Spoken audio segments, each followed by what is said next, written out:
semana pasada, ver si tienen alguna duda o consulta, si quieren que repasemos algún tema en especial.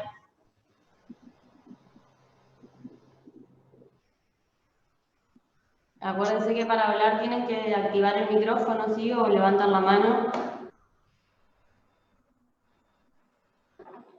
Yo quisiera saber, doctora, cómo podríamos empezar, por ejemplo, solamente la clasificación del asma para el tratamiento. O sea, cómo empezamos un primer escalón para sacarme esta duda. Bueno, arrancamos por asma, entonces. Vale. Todos los que tengan preguntas de asma vayan pensando si nos organizamos y vamos por tema y no nos mezclamos tanto, ¿está? Bueno, acá me preguntan cómo Porque clasificar. generalmente en los exámenes te suelen preguntar, por ejemplo, te dan un paciente ya empezado a tratar y cómo nosotros encuadramos para seguir ese tratamiento o algo así. Entonces quería sacarme bien la duda. Bien, bueno, el asma de consultorio sería. ¿Cómo empezamos a tratar al paciente? Lo más A fácil veces es en consultorio y a veces es generalmente cuando cae la guardia. a veces es la guardia. Sí, te cae un asma intermitente o un asma moderado. Entonces, bueno, ya tiene tomando, a veces toma bien y a veces no toma bien el tratamiento. Entonces hay que reajustar y seguir un tratamiento. Entonces ahí es donde yo todavía no sé muy bien cómo continuar, ¿no? Bueno, para saber qué tratamiento ponerle al paciente, primero, obviamente, tienen que estar seguros de que sea asma y que no tenga otro diagnóstico diferencial.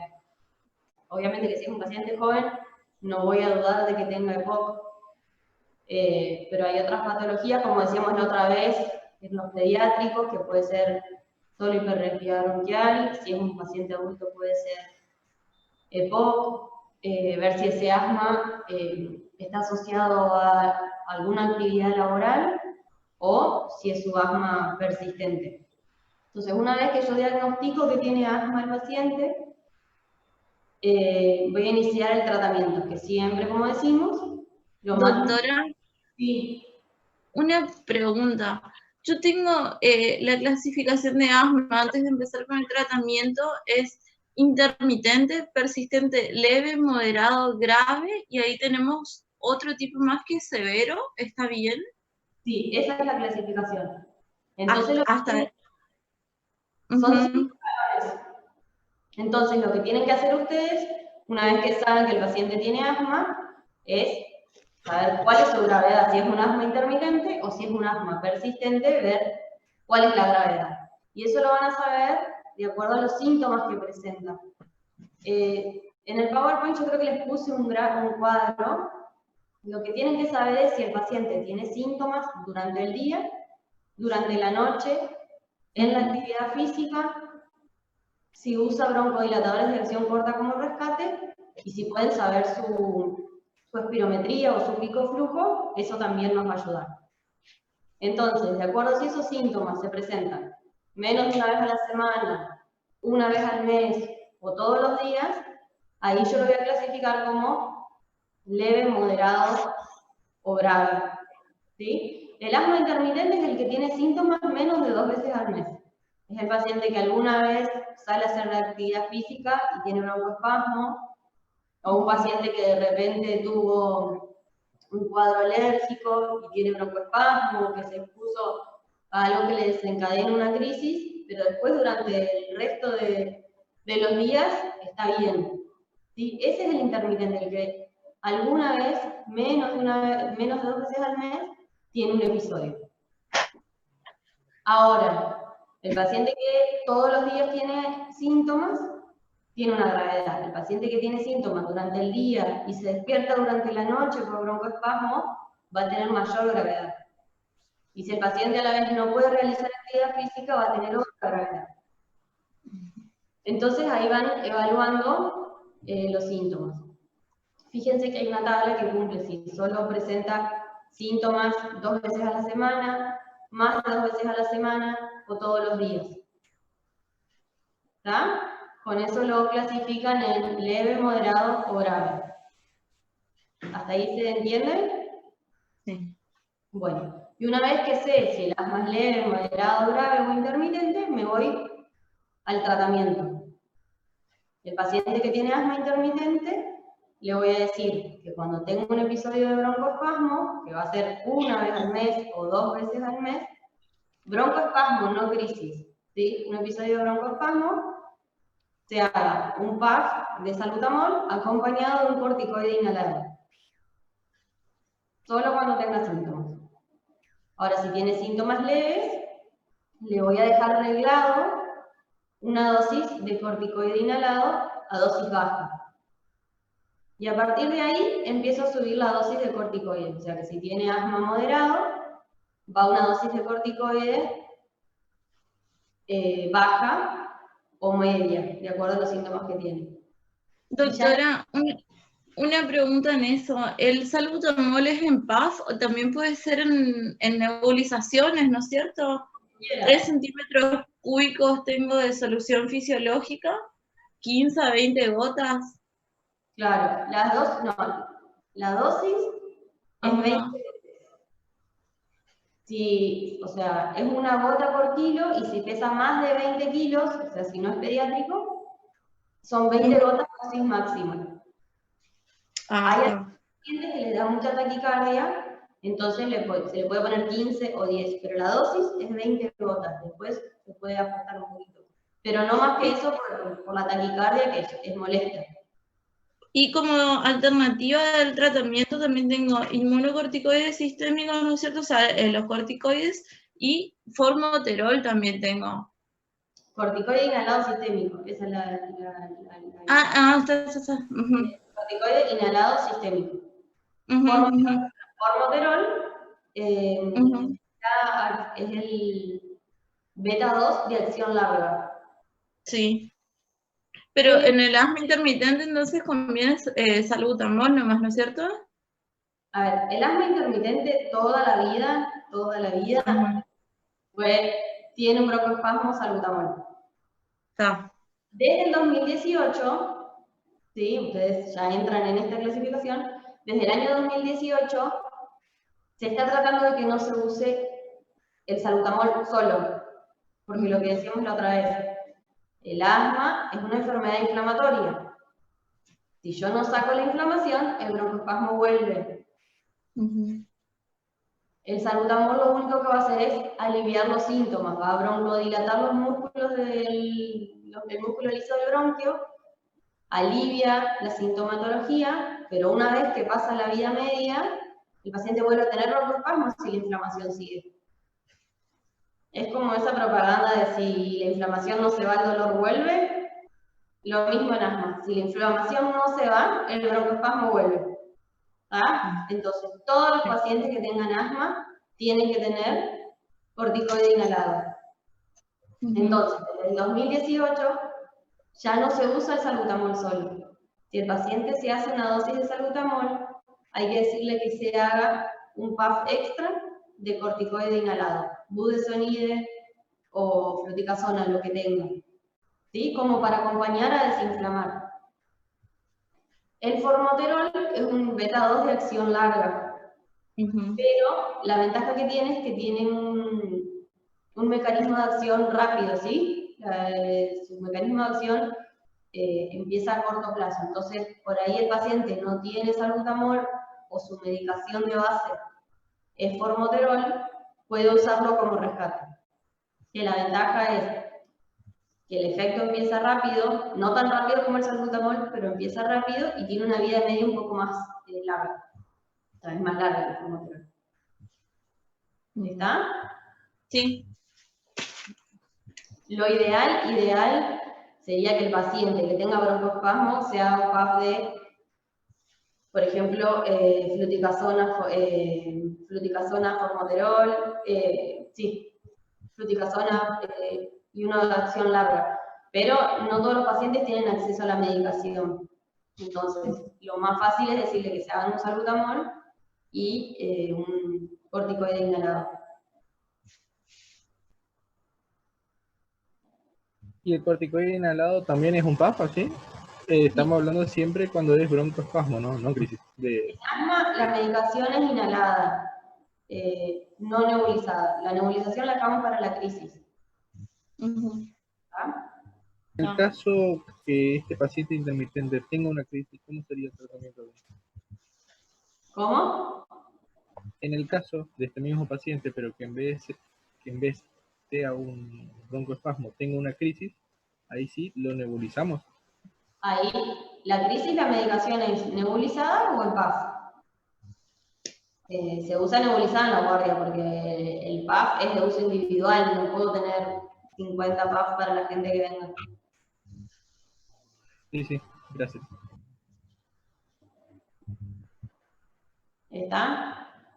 Bueno, entonces volvemos. Entonces, si el paciente es intermitente, le digo eso. Y si el paciente es leve, moderado o grave, fíjense en el gráfico que siempre va a ir el corticoide inhalado, que la dosis va a ser baja, y después a esa dosis, a medida que sube en el step del asma, sube la dosis de corticoide, es decir, que pasa de una dosis baja a una dosis media a una dosis alta, y ya en el escalón 3 lo voy a combinar con un beta 2 de acción prolongada.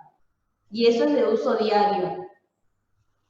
Y en las otras opciones es que si el paciente, por ejemplo, es muy alérgico, le puedo agregar montelukast. ¿Sí? Y eso es lo que decíamos para pacientes determinados. Después ya en el escalón 5 tenía que al paciente se le puede agregar tiotropio, teofilina, pero eso era ya para pacientes determinados. Y en el último escalón, que también lo conversábamos la semana pasada, ya el escalón 4 o 5 no son de la consulta de la medicina general, sino son más para la especialidad en neumonología, porque es un asma que por ahí es difícil de tratar y de estabilizarlo, entonces ya se usa otro tipo de medicación, que van a ser ciclos de corticoides orales, se puede usar todo lo que sea la medicación biológica, pero ese no es el paciente de todos los días. Esos son pacientes determinados y que por lo general se tratan en centros especializados o bueno, con un neumonólogo. ¿Estamos? ¿Alguna pregunta más de cómo empezar el tratamiento? Una pregunta más. La termoplastía bronquial, ¿eso es para pacientes ya severos y se sigue usando o no? Dentro de un asma de consultorio, por ejemplo. La termoplastía bronquial es un método de tratamiento que lo voy a usar para pacientes que tengan un asma que es difícil de controlar. El objetivo final de la termoplastía bronquial es, por así decir, quemar el músculo liso y hacer que se dilate bien el bronquio. Se usa para pacientes muy seleccionados, pero muy seleccionados. Se usa en Argentina, se usa poco y los pacientes tienen que cumplir ciertos requisitos que también son muy específicos. Pero no es que a todo paciente le puedo hacer termoplastía bronquial si no respondió al tratamiento previo. ¿Ah? Sí. Es para pacientes determinados que cumplen las características determinadas que son las indicaciones de termoplastía. No es para cualquier paciente. Profe, una consulta. Al asma persistente leve, entonces yo a este paciente le doy todos los días una dosis de corticoides, son una dosis baja de corticoides. Sí. También le tengo que dar, o sea, solo a demanda el SABA o el formoterol, también todos los días junto con corticoides. No, si el paciente tiene asma leve, o sea, asma persistente pero que es leve, solo va a tener como tratamiento diario la dosis de corticoide inhalado. Si durante el día o tiene algún episodio que se le desencadena el broncoespasmo, no una crisis, es decir, que empieza con síntomas de disnea o sibilancia por X motivo, a ese paciente se tiene que hacer un rescate. El rescate va a ser con el SABA, o sea, con el salbutamol, pero le tenemos que decir que además le agregue una dosis de corticoide. Nadie usa el salbutamol solo. Sí. Disculpe, doctora, hay alguien que tiene el micrófono abierto y hace mucha intervención y no se le escucha. Fíjense de cerrar los micrófonos.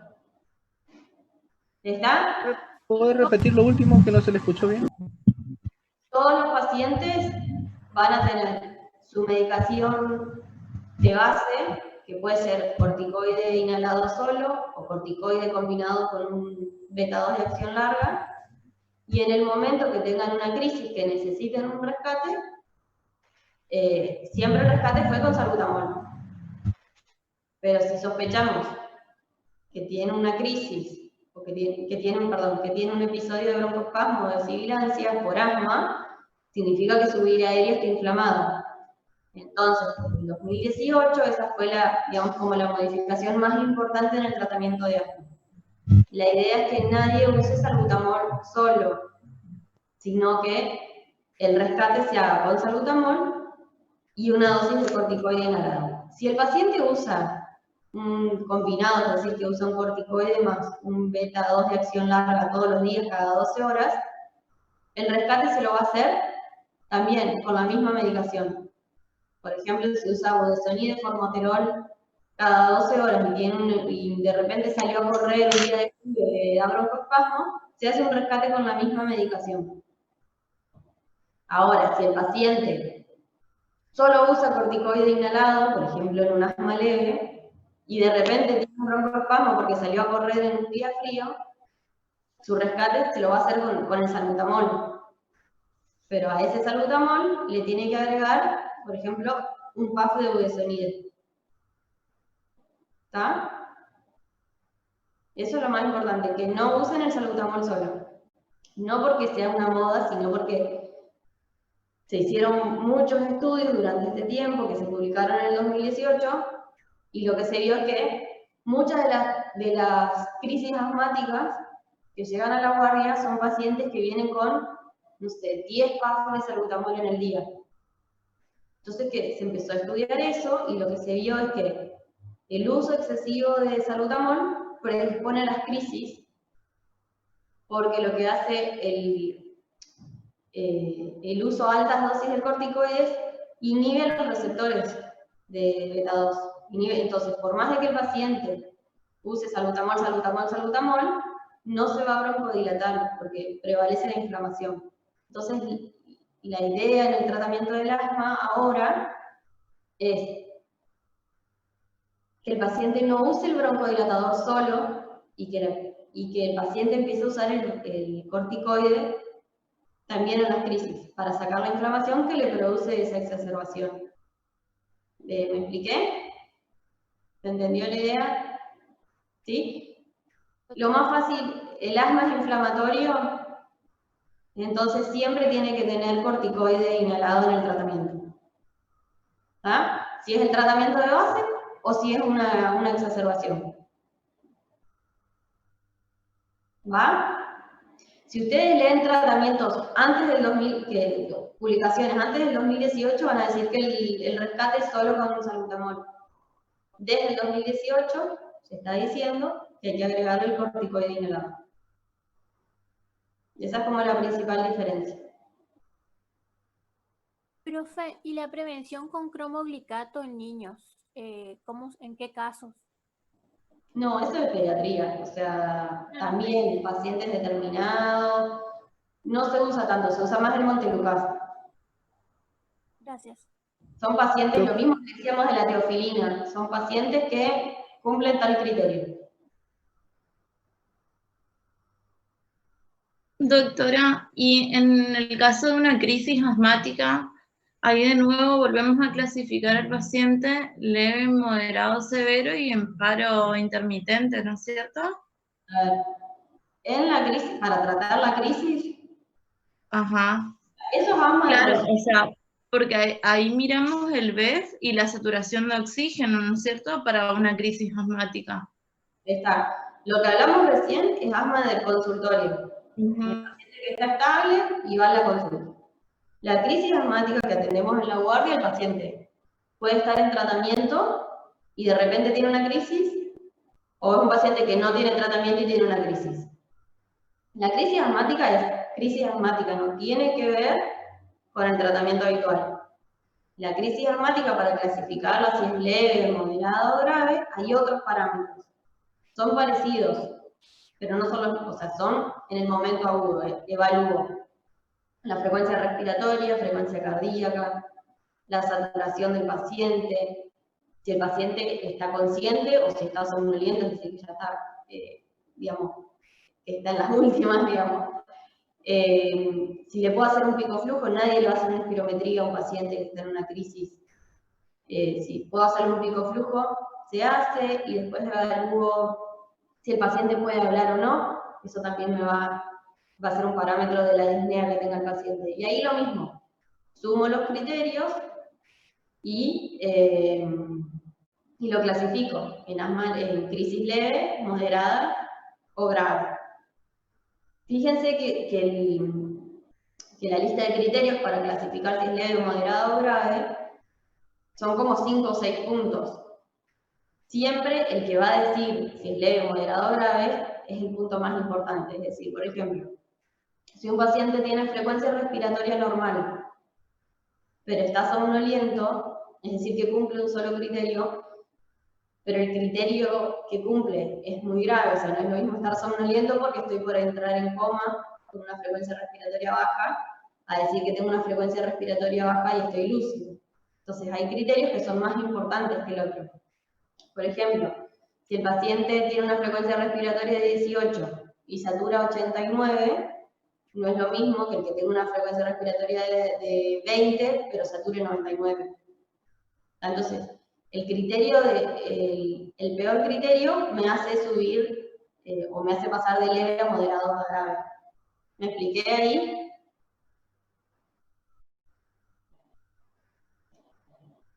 ¿Sí o no?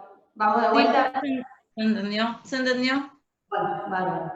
Entonces, una vez que saben si el paciente... A ver, cuando están en la guardia nadie saca una lista y empieza frecuencia respiratoria, frecuencia cardíaca. O sea, uno más o menos se orienta, ¿sí? Si el paciente está consciente, si puede hablar, si satura bien. Entonces es para decir si es leve, moderado o grave. Si es una crisis leve, todas las crisis asmáticas las vamos a nebulizar 3 veces, o sea, cada 20 minutos con salbutamol, y durante 1 hora, y lo reevalúo. Vuelvo a hacer el ciclo de nebulización, perdón, hago un ciclo cada 20 minutos, lo reevalúo y vuelvo a evaluar.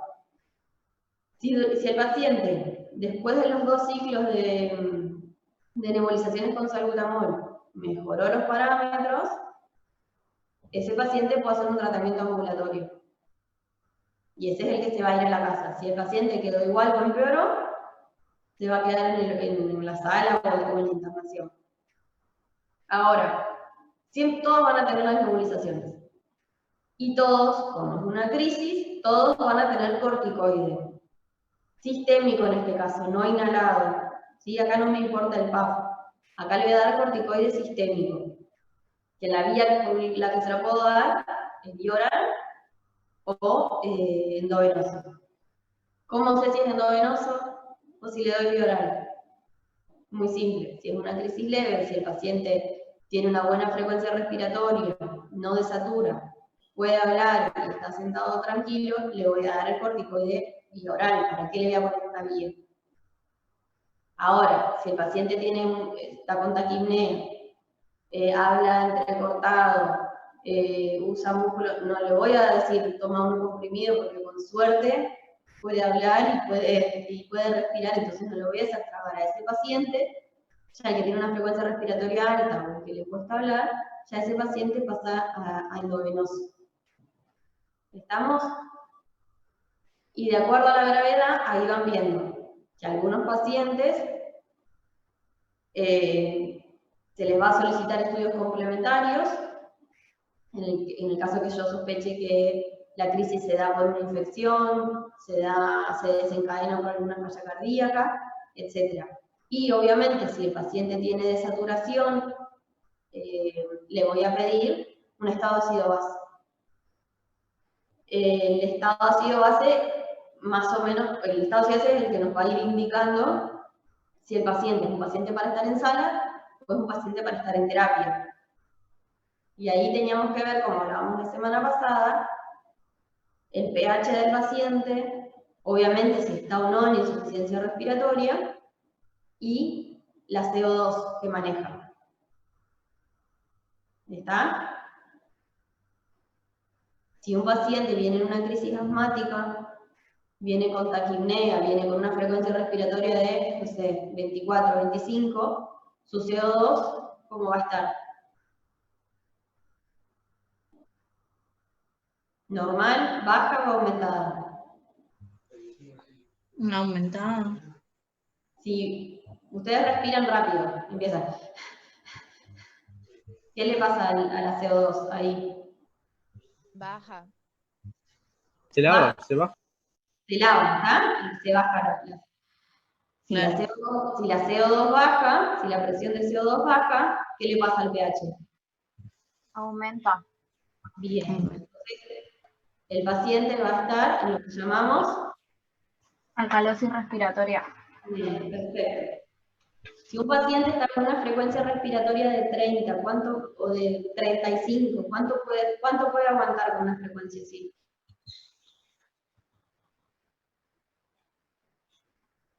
¿Puede estar todo el día respirando 40 veces por minuto con uso de No, músculo? va a estar con la frecuencia aumentada hasta que genere el cansancio y ahí es cuando disminuye a la frecuencia hasta 10. Perfecto, cuando el paciente se cansa, cuando los músculos se fatigan, le va a costar respirar. Entonces esa CO2 que se estaba lavando se empieza a acumular. Cuando se acumula la CO2, empieza a aumentar y eso ¿qué genera? Disminución del pH y acidosis respiratoria. Bien, perfecto. Entonces, el paciente cuando llega a la guardia y está hiperventilando va a estar en alcalosis respiratoria. Ese paciente que tiene alcalosis respiratoria es el que tengo que estar más encima, porque en cualquier momento se va a agotar y de la alcalosis va a pasar a acidosis. Y si pasa acidosis, ¿va a estar en la sala ahí? ¿Con una vía o dónde va a estar? Va a ser el criterio para intubación. Bien, perfecto. ¿Está? Entonces, como criterios de gravedad importante en una crisis, va a ser el tema de la saturación, si desatura el estado ácido-base, y obviamente la frecuencia respiratoria, y otros signos que voy a ir teniendo en cuenta, es si puede hablar, la frecuencia cardíaca, etc. Pero no es lo mismo un paciente que viene respirando 30 veces por minuto y que satura 90, 91, aquel que viene y puede hablar y te cuenta lo que le pasó. ¿Sí? Son dos lados opuestos. Entonces, en la crisis leve la puedo tratar en la sala de guardia, la nebulizo, le doy corticoide por vía oral. Si mejora, sigue el tratamiento en la casa. Si ese paciente no mejoró, o es un paciente que viene con una frecuencia respiratoria alta, con uso de músculos accesorios, desaturando, es un paciente que yo pienso que se puede agotar y que va a tener criterio de estar en terapia.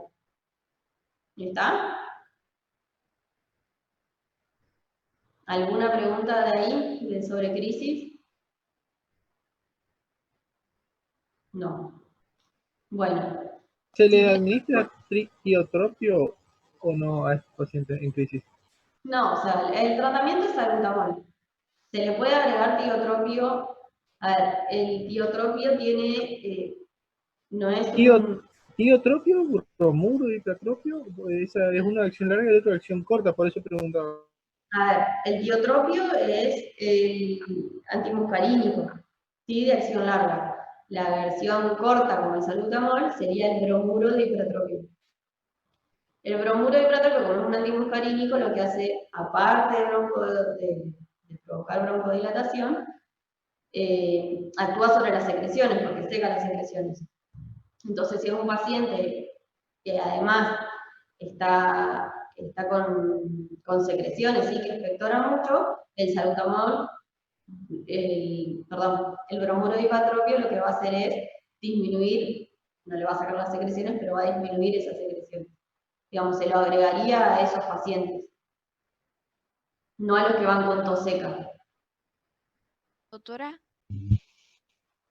Sí. una duda cuanto al tratamiento aún de consultorio. Yo, luego de diagnosticar al paciente, establecí el grado y bueno, voy a tratar el paciente durante 3 meses en un STEP y luego vuelvo a evaluar para ver si responde o no al tratamiento. ¿Es así? Sí. Y bueno, ¿y si responde el tratamiento, le dejo ahí? Si responde al tratamiento, queda ahí. Y si tuvo algún episodio de broncoespasmo o si tuvo crisis, se sube el STEP. Ah, bueno, gracias. De nada. Eli, ¿puede ser? Tiene la mano levantada. Activen el micrófono para hablar. Ah, sí, profe, pero ya pregunté, perdón, ahí saco. Profe, acá hay un compañero que pregunta en el chat, ¿se puede repetir los criterios para medicar con teofilina? Con teofilina. A ver, dijimos que la teofilina no es una medicación de base ni para el tratamiento ni para la crisis. La voy a usar en pacientes determinados, más que en asma, en EPOC, ¿sí? Y sobre todo en pacientes que no responden al tratamiento, que por más de estar en su STEP, no responden al tratamiento, lo voy a usar como una última opción, y sobre todo en pacientes que, además de su broncoespasmo, tienen alguna patología cardíaca, como ser una insuficiencia cardíaca crónica o una insuficiencia cardíaca aguda. En esos pacientes me va a ayudar en la broncodilatación. Pero lo que decíamos recién, no es una medicación de base, es una medicación que se puede usar en determinados pacientes que tienen asma o EPOC, pero son pacientes determinados. Doctora, y una pregunta más sobre el tema de la crisis. Una vez que yo ya rescaté al paciente todo y, por ejemplo, no respondió a la hidrocortisona, que es medicación endovenosa, ahí, antes de pasar a la asistencia respiratoria mecánica, ¿doy adrenalina y sulfato de magnesio o no uso el sulfato de magnesio? Porque tengo entendido que se usa una única vez en la vida. No, en la vida no, una única vez en la crisis. En la crisis es hasta. Y ahí va, antes de la asistencia respiratoria, pruebo con adrenalina. El sulfato de magnesio se usa por única vez en la crisis, ¿sí? Es decir, si tu paciente llega a la guardia y después se va a quedar internado 4 días por esa crisis asmática, solamente una vez va a recibir sulfato de magnesio, que por lo general lo reciben cuando están en la guardia, en el momento agudo. El sulfato de magnesio se indica para los que tienen una crisis grave y que yo le puedo hacer un pico flujo y me da un valor menor al 30% de lo que le corresponde al paciente. ¿Está? Es para los que tienen un pico flujo bajo. ¿Alguien sabe el mecanismo del sulfato de magnesio o para qué se da sulfato de magnesio? Dato importante. ¿Alguien? ¿Es un broncodilatador? No, pero va por ahí. Cuando el BEF1 es menor a 20, ¿Cómo? cuando los valores del BEF1 están menores a 20, Son menores a 25, cuando sean menores a 30 le puedo dar sulfato de magnesio. Lo que hace el sulfato de magnesio es como lo que sería un upregulation de los receptores de salbutamol, es decir, que lo que hace es sacar todos los receptores de salbutamol de beta 2 que tenga la célula y los pone en la membrana. Pero una vez que salieron todos los receptores de la célula y no tengo más receptores, no tiene sentido seguir agregando sulfato de magnesio. Y tiene una vida media prolongada. Entonces lo uso como para obtener el máximo de broncodilatación del paciente. ¿Sí? Lo que hago es poner todos los receptores de salbutamol en actividad. Pero lo uso para los pacientes que tengan un pico flujo bajo. No se usa siempre. Se usa endovenoso. ¿Sí? Se pasa un ratito y ya se termina. No tiene nada que ver con que el paciente esté en terapia o no. A ver, si vos tenés un paciente que tiene un asma crónico y que no es, o sea, y que no tiene un buen tratamiento, su vía aérea en la vida se va a ir remodelando, ¿sí? Porque como tiene vasodilatación, broncoconstricción, se va modificando todo el epitelio y se va fibrosando, ¿sí? Si yo agarro a un paciente que empieza a tener asma a los 11 años y está sin tratamiento hasta los 20 años, y después tengo otro paciente que a los 10 años le diagnostico asma y empieza el tratamiento, el BEF1 de esos pacientes va a ser muy diferente, porque el que tiene tratamiento va a tener una vía aérea normal, ¿sí? O va a tener un BEF casi normal.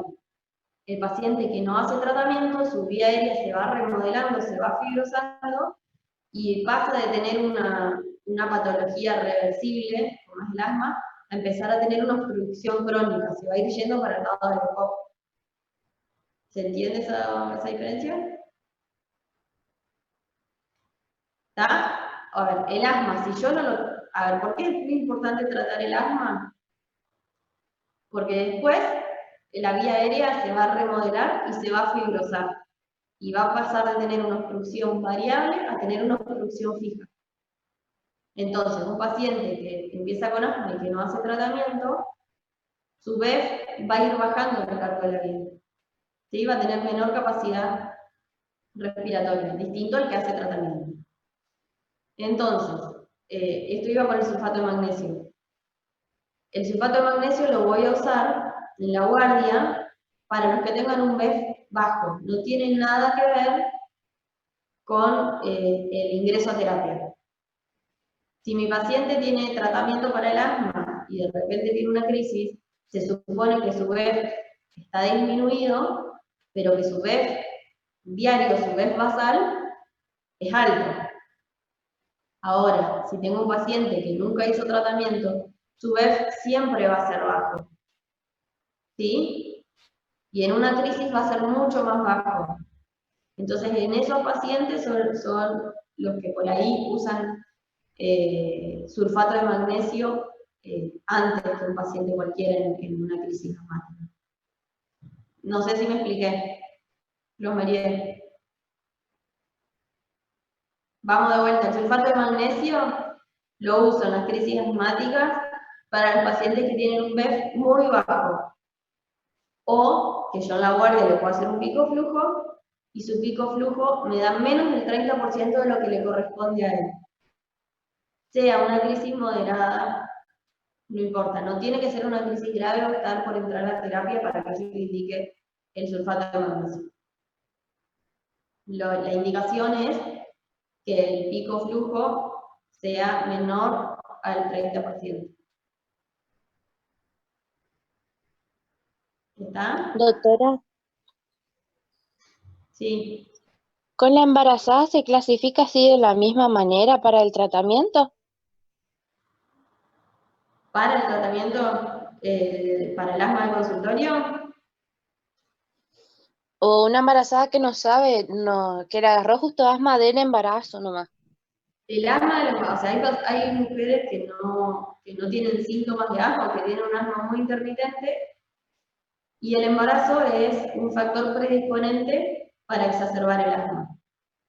Entonces, si la paciente ya está en tratamiento por asma y se embaraza, obviamente que va a tener seguimientos por el neumonólogo más seguidos. Hay pacientes que no les pasa nada y en general de los pacientes lo que hacen es subir un step durante el embarazo. Es decir, que si tienen un asma leve, pasan a tener medicación para asma moderado. Eso si presentan crisis. Hay mujeres que no les pasa nada, no se exacerban durante el embarazo. Pero el tratamiento sería subir un step y cuando termine el embarazo vuelven a su lugar. Y mujeres que no tienen síntomas de asma y de repente se embarazan y empiezan con crisis de broncoespasmo. A esas pacientes les doy un tratamiento de asma leve, así que empieza su escalón. ¿Está? Sí, profe, gracias. A ver, si la mujer nunca tuvo asma, nunca tuvo síntomas y de repente empieza con un broncoespasmo, se le hace un tratamiento por una semana. No es que le decís, bueno, de acá durante 9 meses vas a usar. Se le hace un tratamiento por una semana o 15 días y después se le retira. Si vuelve a hacer la crisis de broncoespasmo, se le deja durante el embarazo. ¿Le hago tipo alguna espirometría, algún picoflujo, algo para hacer el seguimiento? Se hace con, sí, se hace con espirometría o picoflujo. Siempre que empiezo un tratamiento, le hago la espirometría, pruebo los 3 meses, aparte de la clínica, se evalúa con espirometría. La idea no va a mejorar en 3 meses su F1, pero la idea es que por ahí, no sé si se acuerdan que había una medida que era 25-75, que era la obstrucción de la vía aérea media y pequeña, en esa sí vamos a ver que empieza a mejorar. Doctora, ¿es de la vía pequeña, el ¿Mm? 25-75, lo primero que se afecta en el fumador, o no? La vía pequeña es la vía pequeña. Si alguien tiene broncoespasmo es lo que primero se afecta, porque cuanto más chiquito, más rápido se obstruye. Entonces, a medida que empieza a hacer el tratamiento, eso es lo que más rápido voy a ver que mejora.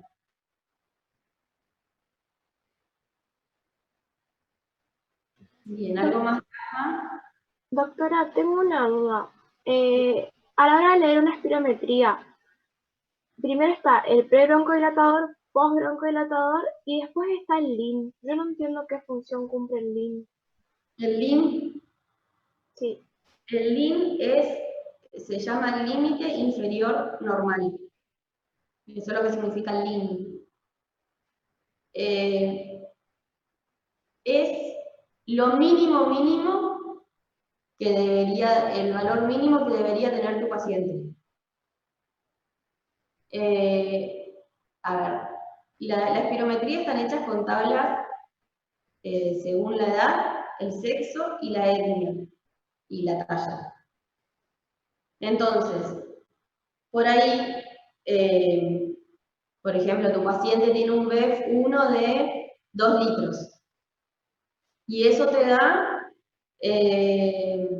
eso te hace que tu paciente tenga una obstrucción, ¿sí? Por el teórico te da que tiene 60%. O sea que 2 litros en tu paciente son el 60%. Y vos decís, bueno, está obstruido.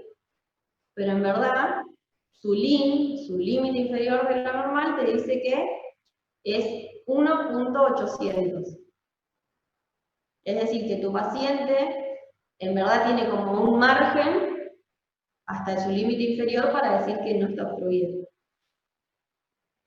Eso es más fácil explicarlo con una espirometría en sí. En sí es lo mínimo. A ver, vos tenés, ¿cuándo lo voy a usar a eso? Cuando tenés esos pacientes que están en el valor límite, que vos decís, uy, mira, tiene una relación de 69%. ¿Es obstructiva o es normal? Tiene que estar, no tiene clínica de obstrucción, no tiene disnea y vos de repente le haces la espirometría, su relación le da de 69%. Como tiene menos del 70%, decís patrón obstructivo. ¿Está? ¿Hasta ahí se entiende? Bueno. Pero vos decís, che, pero no tiene clínica de ser tan obstructiva. Y su BEF1 le da 2 litros. Con esos 2 litros te da tiene 2 litros de BEF1 y tiene, supongamos, 2 litros 500 de capacidad vital y eso le da un patrón de una relación de 69%. ¿Qué vamos a hacer? Si tiene 69% decimos que es obstructiva. Entonces, en esos pacientes que están en el borde, que uno no sabe si realmente son obstructivos o no, te guías por el límite. El límite es el límite inferior de lo normal. Entonces, si vos no sabes si realmente es obstructivo o no, la paciente en verdad, si bien las tablas dicen que tiene que tener un BEF1 de 2 litros 100, su límite inferior, o lo menos que puede soplar, es de 1 litro 800.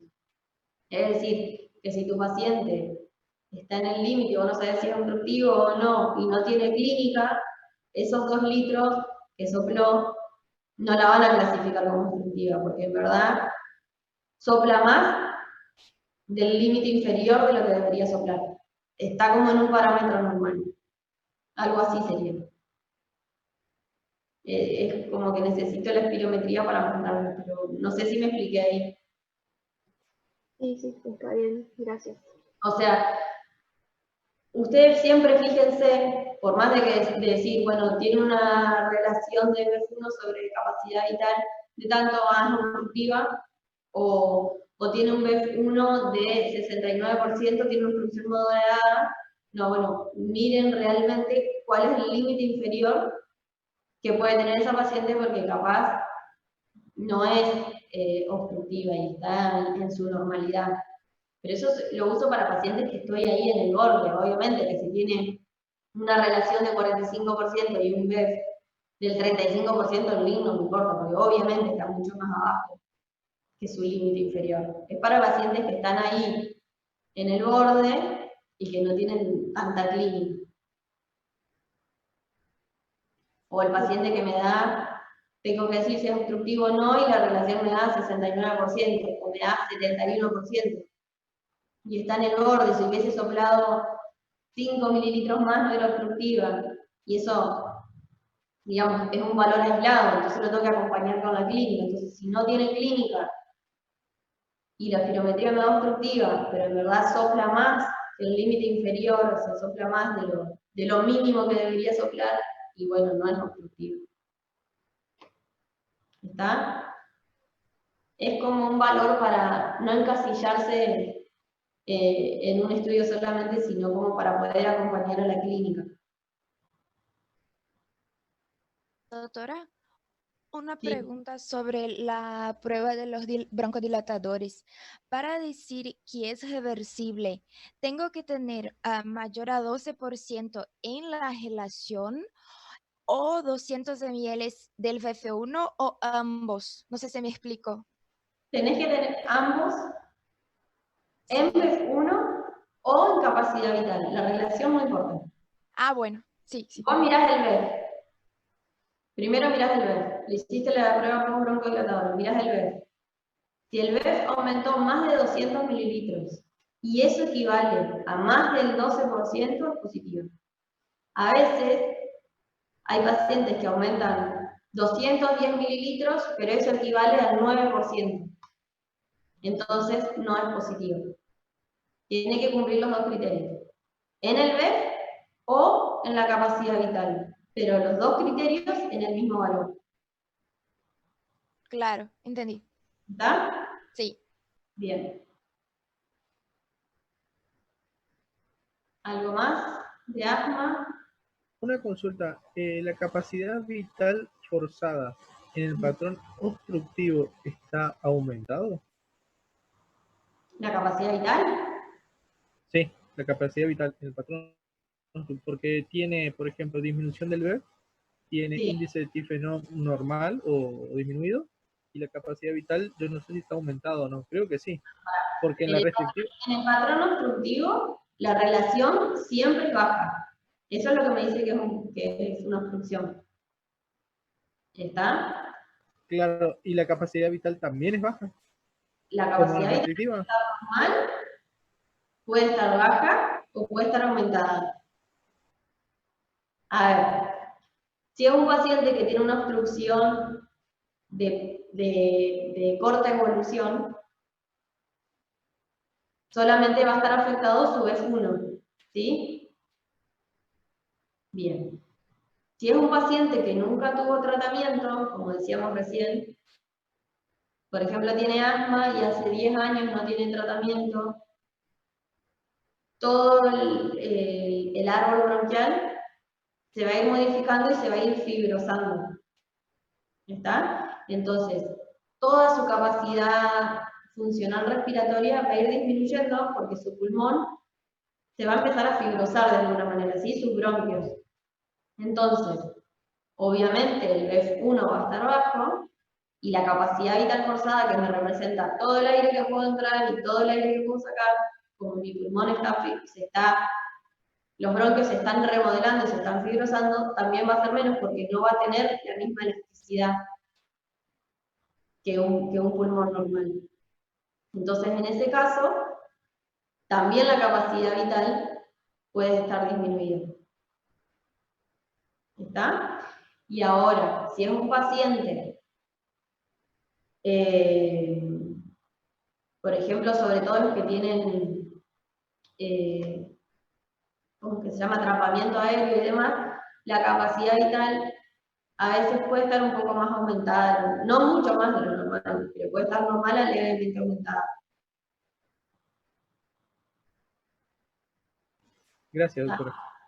Lo más importante es ver la relación. Si la relación es baja, es obstructivo. Y después obstrucción leve, moderada o grave.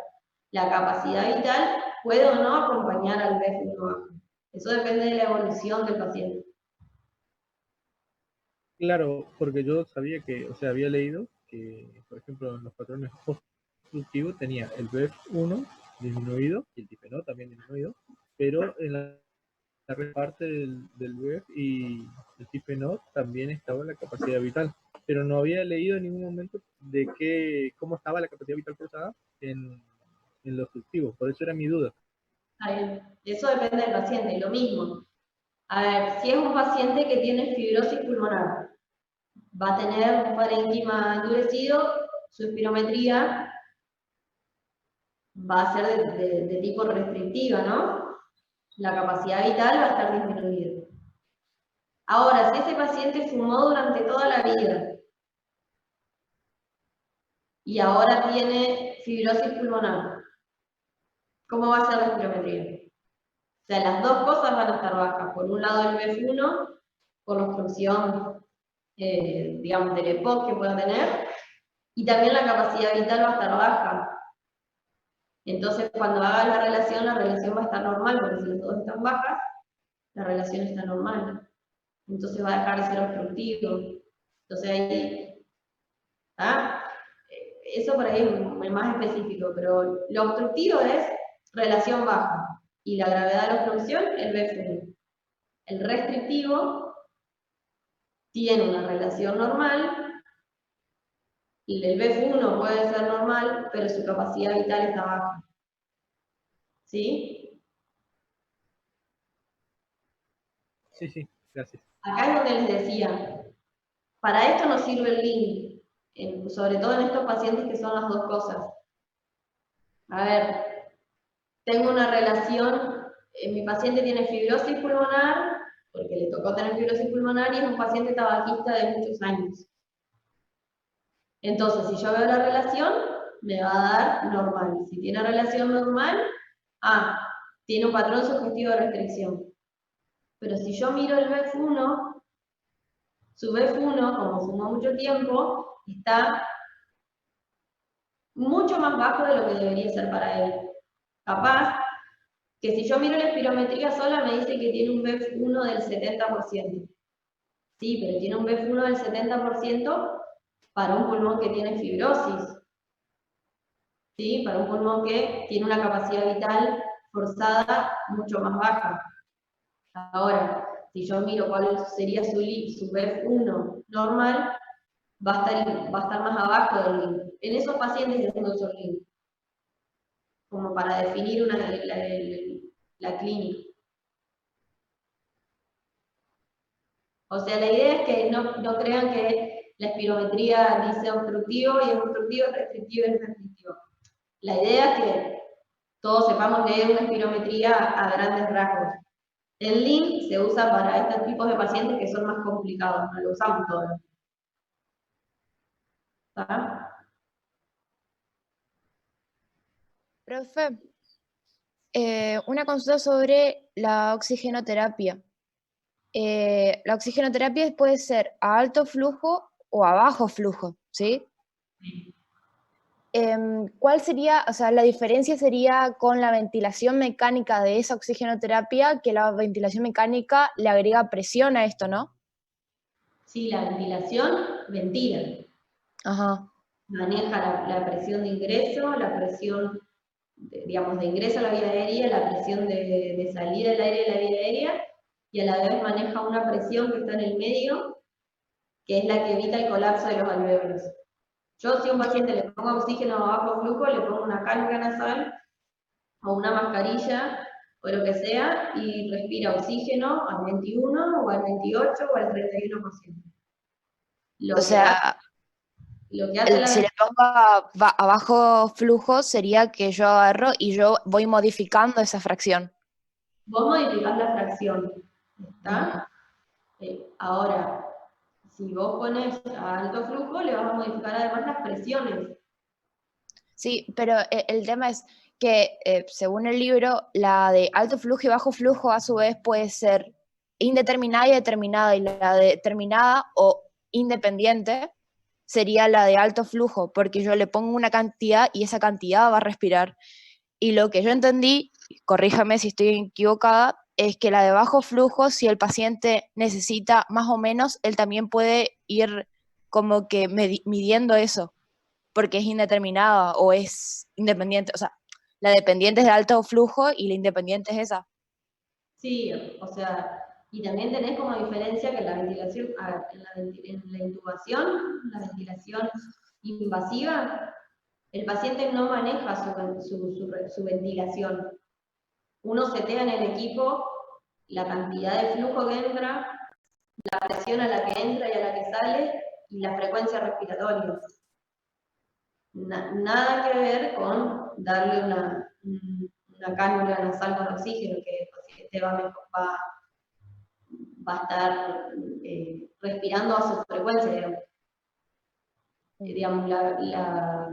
El oxígeno a alto flujo por intubación lo que permite es manejar totalmente la ventilación. De hecho, el paciente está en coma. Pero entonces, ¿cuál sería la diferencia entre alto flujo y bajo flujo en la oxigenoterapia, que no es ventilación mecánica? Y ahí va el porcentaje de oxígeno que le vayas poniendo. Okay. No, pasa que le pregunto porque yo había entendido que la de alto flujo, vos le ponías, por ejemplo, una fracción inspirada al 30%, al 32%, en cambio la de bajo flujo, si vos le ponías al 30 o 32%, si el paciente necesitaba menos, él solo podía ir compensando eso, y no era tan fija. No. Ok. Es el flujo que vos pongas. Es el porcentaje de oxígeno que tiene el aire que está inhalando. Si es alto flujo, vos le podés poner a, no sé, a 38%, a 40%, o a 100%.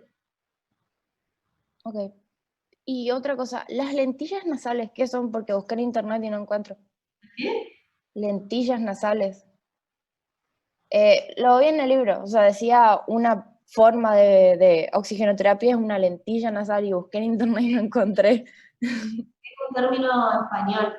Sí. Acá le decimos bigotera, es la cánula.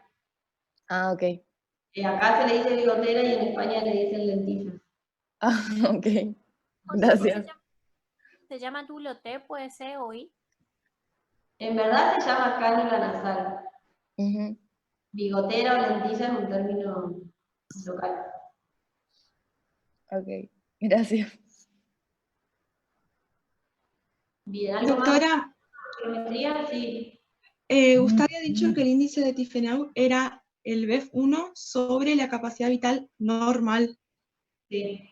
Que no era como decía en el RAI, que era capacidad vital forzada. ¿Y cuál sería el valor normal? ¿De qué? Del índice de Tiefenau. ¿También sería 0,70, 0,80? Es lo mismo. Ah, gracias. Pasa que cuando uno hace una aspiración forzada, produce voluntariamente un broncoespasmo. Ajá. Y los pacientes que tienen una enfermedad obstructiva y vos le aumentás tu broncoespasmo, digamos, la relación no es tan real. Entonces, a los pacientes que tienen mucha obstrucción, a esos pacientes le pedís que hagan el índice de Tiefenau. Uh-huh. Es la aspiración, digamos, no forzada. Son conceptos. Pero la espirometría forzada mide relación.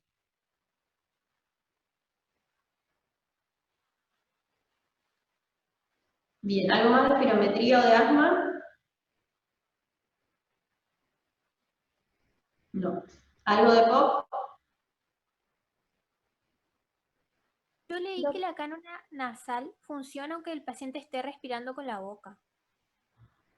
No, si el paciente respira con la boca, la cánula no le sirve, le tenés que poner una mascarilla. Ah, bueno. ¿De neumonía, profe, puede ser? A ver, ¿Cómo tratar una neumonía aspirativa? ¿Es lo mismo que tengo que clasificar así atípica y típica o cómo hago? la neumonía aspirativa es neumonía aspirativa. Y, digamos, la neumonía aspirativa tiene un tipo de gérmenes que son típicos de neumonía aspirativa, que van a ser más que nada todo lo que sea gérmenes de la boca. ¿Sí? Entonces tiene un tratamiento, no le vas a dar amoxiclavulanina, tiene un tratamiento, digamos, determinado para neumonía aspirativa. Y, a ver, si decís típica o atípica, tienen una localización, obviamente que si es aspirativa no va a estar en el vértice. Van a ser neumonías más basales o del lóbulo medio, o van a predominar más del lado derecho por lo que es la anatomía del bronquio. En cuanto a eso es típico, o sea, una neumonía típica de aspiración, pero no se clasifican como típica o atípica como la neumonía de la comunidad. Doctora, yo en la neumonía aspirativa tengo como tratamiento la ceftriaxona, 2 gramos más clindamicina, o como otra opción tengo la ceftriaxona más peni, puede ser. Más peni. A ver, Ajá. lo ideal es tener una cefalcorina de tercera generación y cubrir todo lo que sea anaerobio, que yo va a estar lindo, por lo que decíamos de los gérmenes de la boca. No es lo mismo que sea una neumonía aspirativa en un anciano a que sea la neumonía por aspiración en un paciente tibista, porque ahí cambian un poco los gérmenes, y ahí te va a dar algunas otras opciones. Pero por lo general es una cefalosporina asociada a clindamicina.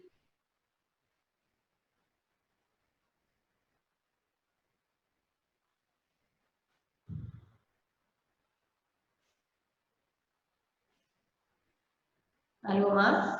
Profe, ¿es el mismo tratamiento entonces del absceso pulmonar?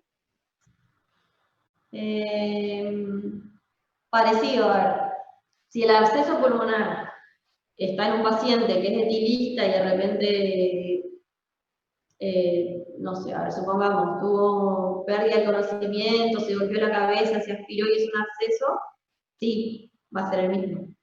Ahora, si el paciente tiene un absceso pulmonar porque, no sé, tiene un cáncer y el cáncer obstruye el bronquio, entonces todo lo que queda atrás de esa obstrucción se empieza a necrosar porque no se ventila, se necrosa, se absceda, es otro el tratamiento.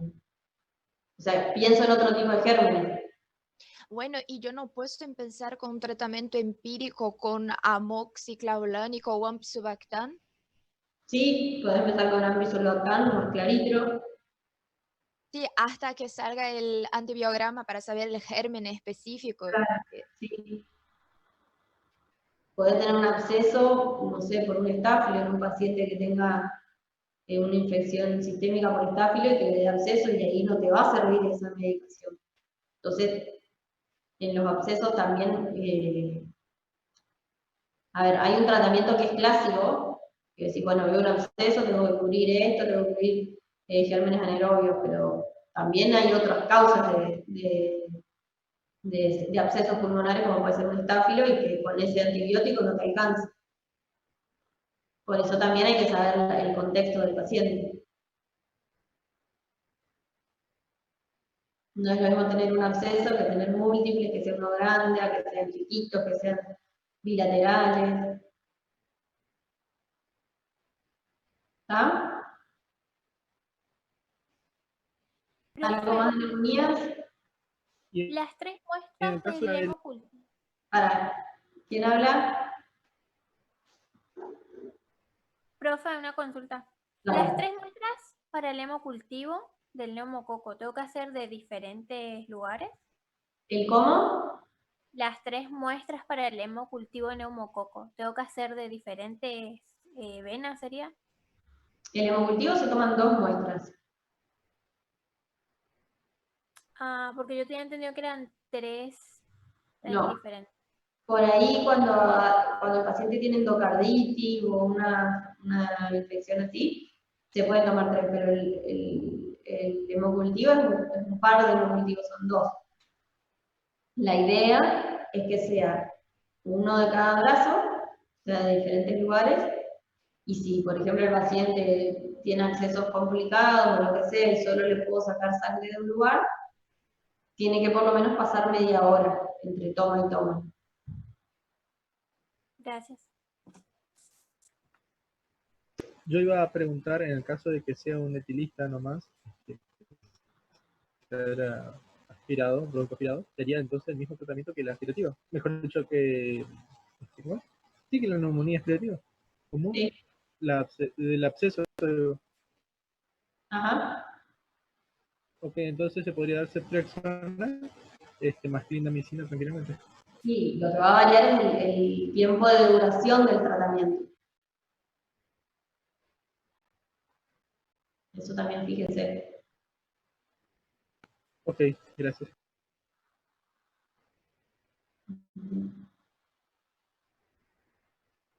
¿Algún otro tema?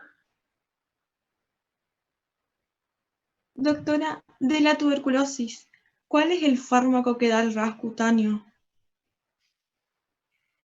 Por la pregunta del parcial de la página. Ras cutáneo, a ver, cualquiera lo puede dar, pero el que más lo da es la rifampicina. Uh-huh. Y si yo tengo un Yo había paciente leído que... como la piracidamida, doctora, esa misma pregunta, porque leí en una escala que tenía la piracidamida y en segundo lugar estaba la rinfa, por eso también ahora me quedó la duda que usted respondió.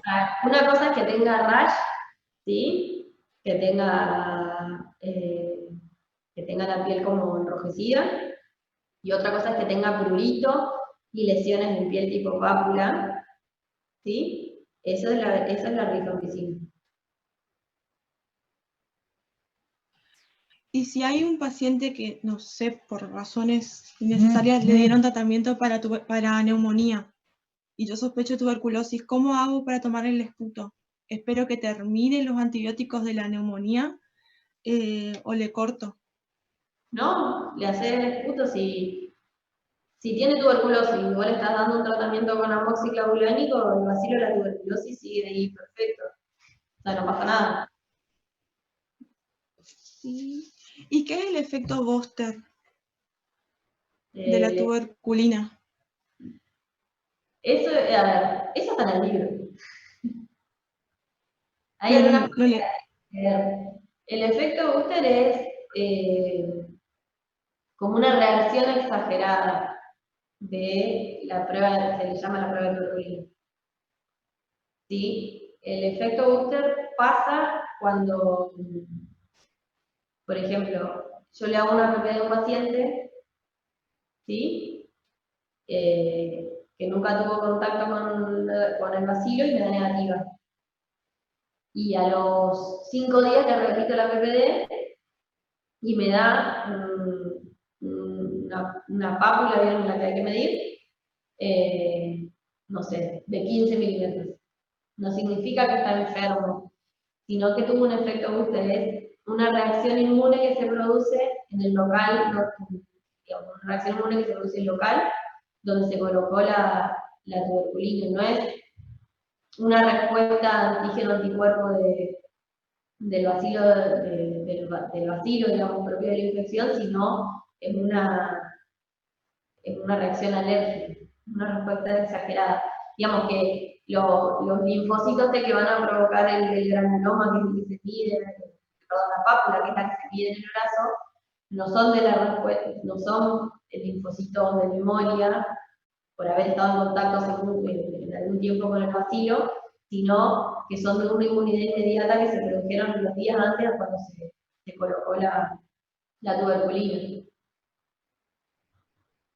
Ajá, y es más frecuente en los ancianos. Sí, no sé, habría decir quién es más frecuente. Ajá. Ah, bueno, gracias. digamos, no, el efecto booster se usa para activar a ver. La prueba de tuberculina, si se hace una vez, no se puede repetir hasta más o menos pasado un mes o 2 meses para que la respuesta no sea un falso positivo por esta inmunidad que se genera. Hay pacientes que a veces la PPD nos da negativo y podemos pensar que tiene una PPD negativa porque no tiene infección o que tiene una PPD negativa porque su sistema inmune está deprimido y no tiene la capacidad para generar la pápula. ¿Está? Entonces, si yo tengo esa duda, lo que puedo hacer es repetirle la PPD a los 5 días. ¿Qué debería ser lo normal? Que esos linfocitos de esa inmunidad reciente me formen la pápula. ¿Sí? O sea, lo normal sería que se produzca una respuesta exagerada. Ahora, si tu paciente a los 5 días le repetís la PPD y no tiene efecto booster, es decir, que te da negativa esa segunda pápula, ahí puedes como confirmar que su inmunidad está deprimida. ¿Ah? Lo harías cuando tenés un falso negativo, cuando sospechás de un falso negativo. Sí, doctora, ya entendí. Gracias. Bueno.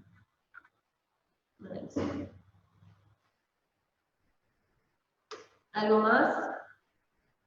Profe, bronquiectasias puede ser. Dale. Yo quedé en duda cuanto a los gérmenes más frecuentes en las causas infecciosas, porque en Harrison habla que el más frecuente sea el Haemophilus, seguido de la Pseudomonas. Ya en Fajeras habla de la Pseudomonas y otros gérmenes más, pero no dije nada del Haemophilus. ¿Cuál es el más frecuente? A ver. Como más frecuentes son los de siempre. El Haemophilus, el neumococo, la moraxela. Son los más frecuentes que producen infección en la vía aérea respiratoria. Después hay algunos pacientes, por ejemplo los que tienen fibrosis quística, o los pacientes más jóvenes que tienen bronquiectasias, por ahí suelen estar colonizados por estáfilo. ¿Está? La pseudomonas se da más en pacientes adultos, más de 30, mayores de 35 años. Pero tiene peor pronóstico que cualquiera de los que tienen, de cualquiera de los que producen infección frecuente. O sea, los gérmenes más comunes son los mismos que causan la neumonía, el neumococo, el hemófilo, la moraxela. Algunos pacientes, sobre todo los que tienen fibrosis quística, que van a ser pacientes más jóvenes, pediátricos, tienen estáfilo, y la pseudomonas se ve en pacientes adultos. Igualmente, puede haber un paciente pediátrico con pseudomonas, no significa que no exista. Pero la pseudomonas tiene un mal pronóstico ya para bronquiectasias, digamos, muy destruidas. Sí, tenía una pregunta en cuestionario sobre la flora habitual que causa las infecciones respiratorias en pacientes con bronquiectasias. Y bueno, ¿y podría ser la pseudomonas y la moraxela? Sí, puede ser. Pero la pseudomonas no es flora habitual. Por eso, yo no encontré otra respuesta que podría ser, porque después decía No sé cuáles eran las otras opciones. porque decía después era para marcar la correcta. Y después decía que el Staphylococcus aureus era de peor pronóstico, y de ahí no podría ser, que sería la pseudomonas. Y tenía más... no me acuerdo de esas que eran más. Por eliminación yo quedé con... no, decía que Cándida y Aspergilo eran las más frecuentes. No. Eso, yo por eliminación quedé con Pseudomonas y Moraxela. mismo sabiendo que la pseudomonas no era flora normal. Aquí es un choice y el tema es pensar la respuesta. Por ahí, a ver, Sí. tenés que encontrar la respuesta más correcta, pero por ahí no es la respuesta correcta en la vida diaria. Es como Acá palabras para que uno pueda interpretar o para ver si... encontré la pregunta, profe. Decía así: con respecto a la flora habitual que causa infecciones respiratorias en pacientes con bronquiectasia, marque la opción correcta. Ahí tenía letra A, Pseudomonas tiene un buen pronóstico. B, Cándida y Aspergilo son de mal pronóstico. C, Pseudomonas y Moraxella. Y D, Staphylococcus tiene un buen pronóstico. Y Staphylococcus tiene un buen pronóstico, pues se trata. Bueno, yo puse este en la primera tentativa y me marcó como incorrecta. Bueno, a ver, si es la infección más frecuente, va las que dijimos, la flora habitual, Moraxella y demás. La pseudomonas no es habitual, es decir, que no la encuentro todos los días. Sí. Pero se encuentra, sobre todo si son pacientes que tienen más de 35 años o pacientes con fibrosis cística adultos. Ahí sí pasa a ser flora habitual. Sí.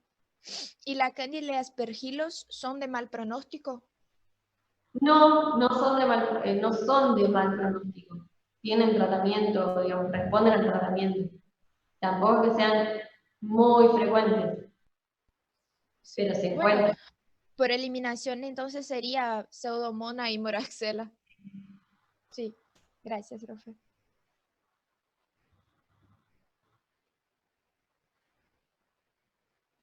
¿Algo más de bronquiectasias? Profe, para hacer el diagnóstico por la radiografía, ¿nos guiamos por el índice de Reif modificado? ¿Cómo? Para hacer el diagnóstico de bronquiectasias en la radiografía, o en verdad en la tomografía, ¿nos guiamos por el índice de Reif? ¿A qué le llamas el índice de Reif? Tengo entendido que es la relación del cociente bronquio arterial. Sí, o sea, tenés los criterios mayores y los criterios menores. Con que cumplan criterios mayores, ya está. Que era lo del anillo de sello, la dilatación. Y después tenían todos los criterios menores, de que los bronquios lleguen hasta allá, hasta la periferia, etc. ¿Cuántos criterios mayores o cuántos menores tiene que cumplir? 1. Genial, gracias. A ver, si tiene criterios mayores ya está, es bronquiectasia. Si tiene criterios menores, por lo menos 2. Obviamente que tiene que acompañar a la clínica o a los antecedentes del paciente.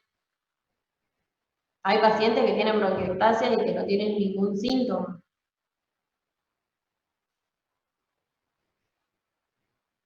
Pero ¿Cuáles serían los síntomas más frecuentes? ¿Cómo? Que el índice... A ver, Eli. Que el índice de Reif sería a través de un índice histológico, a través de una biopsia, no de la tomografía.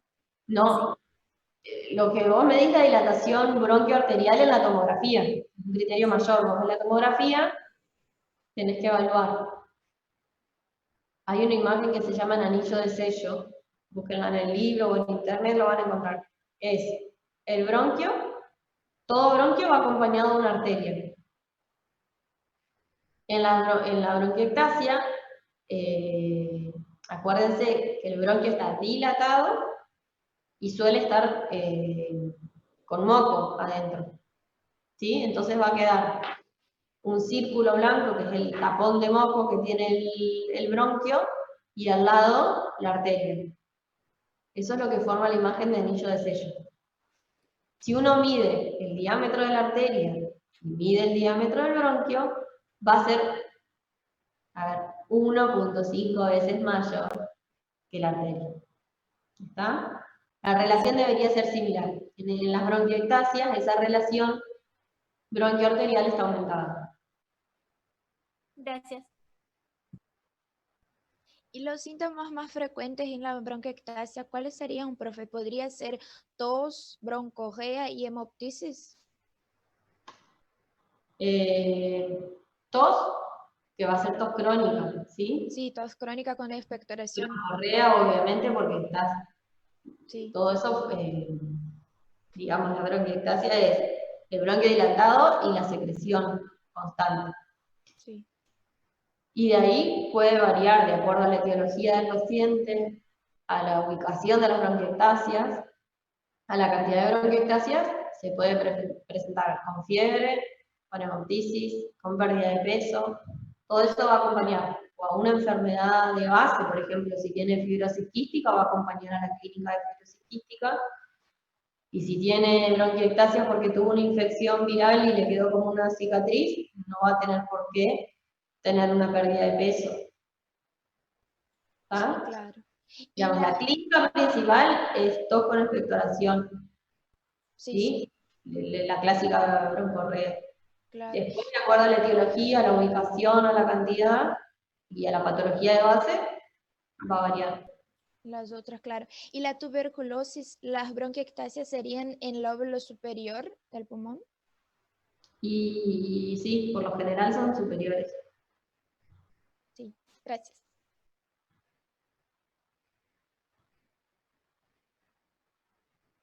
Bien. ¿Algo más? Una pregunta más con tuberculosis. ¿A qué paciente se le trata, está en contacto con un paciente tuberculoso, algún familiar? ¿Al padre mayor de edad o al niño menor de edad? Esa es una pregunta de un examen que dieron en la plataforma y me quedó la duda, porque yo había leído que el niño menor de 18 años no necesitaba tratamiento, pero por ahí el adulto mayor sí. Entonces me quedó esa duda. No. Si le haces tratamiento o quimioprofilaxis. Quimioprofilaxis sería. ¿Alguien se acuerda a quién se le indica quimioprofilaxis? Teníamos dos tipos de pacientes. Había una embarazada también, creo. A ver, no sé, a ver, yo sé que ustedes por ahí tienen preguntas puntuales de algún choice, pero sepan cuál es, o sea, lo que les va a ayudar es saber en general para después poder hacer el choice. La quimioprofilaxis, ¿a quién se la voy a dar? Al contacto cercano que estuvo con el paciente que dio positivo. Bien. Al contacto cercano del paciente. Conviviente sería, ¿no? Puede ser un conviviente o no, a ver. ¿Cuáles van las características? Primero tenía que a todos los convivientes o contactos estrechos, que fije, ¿qué era un contacto estrecho? ¿Cómo clasificábamos? Y que esté, por ejemplo, dentro de la misma casa, profe. Pero la duda era la edad. Lo que evalúa es la cantidad de días y la cantidad de horas que pasa con el paciente. Si yo todos los días vengo a clase 1 hora con alguien que tiene tuberculosis, no es lo mismo que vivir en la casa durante todos los días 6 horas. ¿Está? Entonces, a los pacientes que le voy a hacer contar el foco, control de foco, a todos los que le haga control de foco, tengo que averiguar primero si están enfermos o si están infectados. Eso. Si el control de foco tiene lesión en la radiografía o tiene clínica y tiene PPD positiva, a ese paciente no le voy a hacer quimioprofilaxis, a ese paciente lo voy a tratar como tuberculosis. ¿Hasta ahí se entiende? Si el control de foco no tiene clínica, no tiene radiografía patológica y tiene PPD positiva, significa que ese paciente no está enfermo, pero está infectado. ¿Está? ¿Qué voy a lograr yo con la quimioprofilaxis? Que esa infección no se transforme en enfermedad. Bueno, a todos los pacientes que les tenga que dar quimioprofilaxis, o sea, a todos los pacientes que tengan esto les voy a dar quimioprofilaxis, no. A todos los pacientes que tengan menos de 35 años. ¿Por qué? Porque La isoniazida, que es la que se da como quimioprofilaxis, suele ser muy hepatotóxica en pacientes adultos. Ahora, si el conviviente es un paciente que tiene 60 años o 70 años, pero está todos los días con el paciente enfermo, y bueno, le voy a dar la quimioprofilaxis por más, le voy a hacer seguimientos de hepatograma más seguidos. ¿Está? Y se dan embarazadas y se dan niños, eso no pasa nada. Y obviamente sí es inmunosuprimido. Por más de que no tenga clínica, no tenga PPD, no tenga nada de inmunosuprimido. ¿Respondí tu duda? Sí, respondió. Muchas gracias, doctora. Así que quería sacarme esa duda y bueno, ahora sí ya lo sé. Acuérdense siempre de ver el contexto clínico del paciente, ¿sí? Porque, bueno, tiene 60 años, no le puedo hacer quimioprofilaxis. Sí, hay que hacerle. La diferencia es que le harás un hepatograma una vez por semana. ¿Está? No, digamos. A ver, las guías de tratamiento son guías, son para orientar, no son para cumplir a rajatabla, digamos, son orientadoras para empezar el tratamiento. Después uno se puede ir modificando. Pero hay que adaptarlo a la realidad. Doctora, ¿y Sí. si es un niño, Sí. da PPD positivo, está en contacto con un paciente tuberculoso, igual se hace la quimio, porque la PPD también puede ser por la vacuna? Pero, ¿O no? pero es PPD positiva o negativa. A ver, PPD positiva significa que da más de 10 milímetros.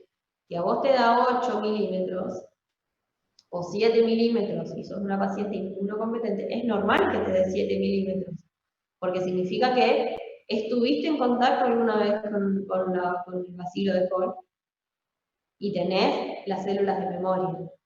Ahora, si esa PPD te da más de 10 milímetros, significa que la infección es reciente, que es activa. Sí. Todos los que nacimos en Argentina y que tenemos la BCG puesta, vamos a tener una PPD positiva. Positiva en menos de 10 milímetros. ¿Está? O en más de 5 si somos inmunosuprimidos. Ahora, si realizás una PPD y te da más de 10 milímetros, significa que hay una infección activa, no una respuesta inmune de memoria. ¿Está la diferencia? Sí. Por eso tiene que tener más de 10 milímetros para decir que es positiva. Doctora, hay una pregunta. La quimioprofilaxis, ¿cuánto tiempo es? ¿Cuánto tiempo se hace? Ajá. Se hace 6 meses. Ah, está. Durante 6 meses. Durante que el paciente haga el tratamiento, y si tiene un tratamiento prolongado, son 6 meses. Y en el caso de que, por ejemplo, no puedan tomar isoniazida como quimioprofilaxis, ¿se puede dar la rinfa? Sí, se puede dar rifa. Por ejemplo, También. si el paciente tiene hepatotoxicidad porque es adulto, porque tiene hepatotoxicidad a la isoniazida, se le puede cambiar por rifampicina. Siempre y cuando no sea, el paciente enfermo no sea resistente a la rifa.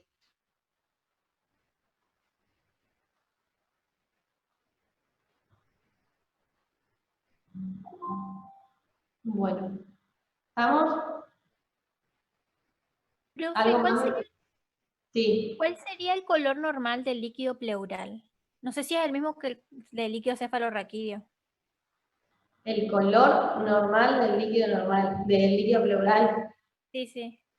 ¿Tendría que ser transparente o no? Sí. ¿Y el de tuberculosis podía ser citrino entonces? Claro, el de tuberculosis es el citrino. Gracias.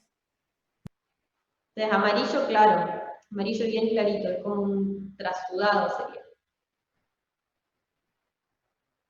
O sea, si es exudado, el color normal va a ser amarillento. Si es tuberculoso, va a ser citrino. Si es no sé, por alguna neoplasia va a tender a ser más hemorrágico. O sea, no hay un líquido pleural normal como el líquido cefalorraquídeo, porque el líquido pleural Es muy es poquito. escaso.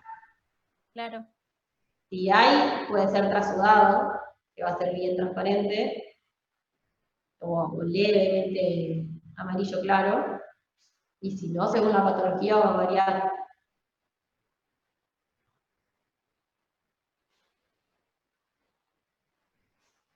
¿Algo más? ¿Algo de HIV? Bueno, neumonía de inmunosuprimido, no. No leyeron. ¿Algo de sueño? Nadie preguntó. ¿Patología de sueño? Profe, el tratamiento en sí para cuando la patología es del sueño, ¿cómo comenzaría? Sí, serían las medidas profilácticas, que el paciente baje de peso, si es obeso, más cuando se relaciona con el síndrome de obesidad con relación con el sueño. Lo primero que hay que hacer es medida higiénico-dietética, obviamente si el paciente es obeso.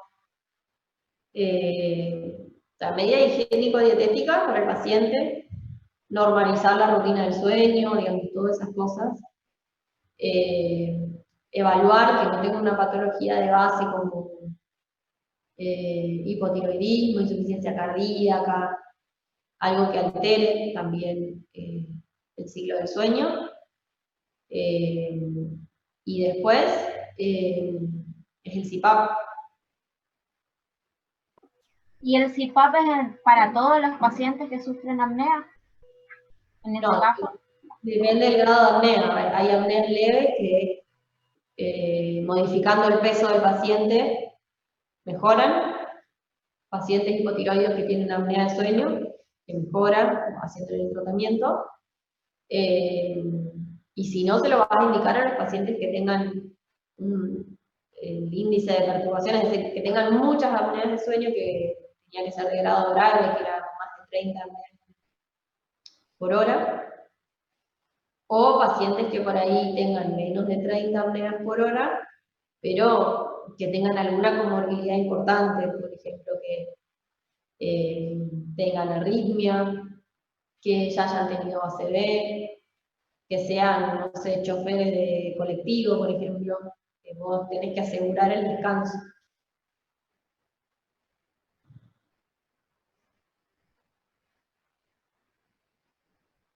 ¿Qué más? Doctora, ¿y las complicaciones crónicas y agudas de la apnea del sueño, cuáles serían? Y algo agudo es algo que le va a pasar en el momento al paciente. Una complicación aguda de apnea del sueño es, no sé, que se duerma manejando y tenga un accidente de tránsito. ¿Y Eso las crónicas serían la hipertensión, el ACV? Claro, eso ya es tumoral? exactamente. Ah, bueno. Digamos, el problema de la apnea del sueño es que altera el metabolismo, ¿sí?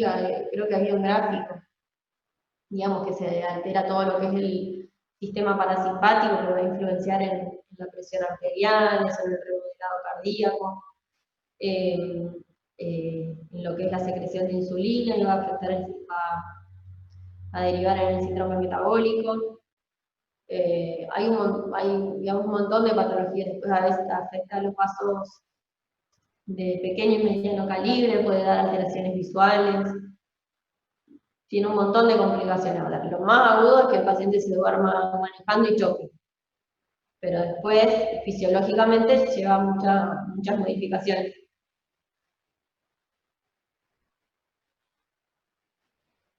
¿Algo más?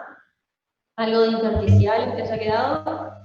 Doctora, Sí. con el tema de la neumonía producida por el girovesi, ¿viste? Sí. En el caso se da la TMS, sería más pentamidina, y las dosis no me quedó claro porque decía 15 a 20 kilodías, después me decía por por cantidad de días o cada 24. No. No. Tratamiento para neumocitis, la trimetroprima sulfa. Ajá, más pentamidina, porque es la pentamidina. combinación. Claro, la pentamidina se da como un ayudante porque altera, digamos, todo lo que es el desarrollo, altera el ADN y afecta a la médula. ¿Sí? Ajá. Sí. Entonces eso no es como un efecto adverso de ¿La pentamidina es solo intravenosa?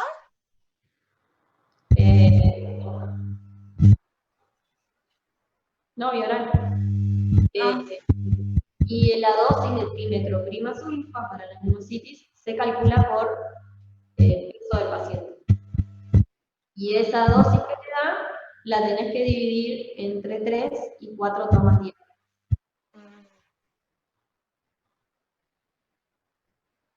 Ay, gracias. Bien. Profe, en caso de que un paciente HIV positivo tenga neumonía, ¿yo voy a comenzar el tratamiento empírico según el CD4? A ver, si vos sabés que el paciente tiene HIV y sabés su recuento de CD4 y la radiografía y la clínica te hacen pensar que no es una neumonía típica, vas a pensar en qué gérmenes podrían ser según su CD4. Ahora, si es un paciente que se desconocía su HIV, vas a hacer un tratamiento empírico y de acuerdo a la evolución vas a ir ajustando el tratamiento. Si viene un paciente que no sabe que tiene HIV y tiene una neumonía bilateral en alas de mariposa y te satura, no le vas a poner amoxicilina clavulánico. Vas a sospechar que es un paciente que por tener esas características de la neumonía podría tener una neumocitis y por ende podría estar inmunosuprimido.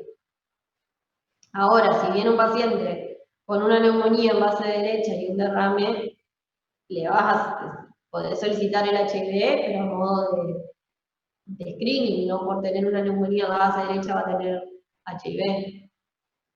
Entonces, si vos sabés cuál es la inmunidad del paciente, la ajustás al tratamiento, y si no, empezás con un tratamiento empírico. O si tenés una placa sugestiva de algún germen, lo ajustás.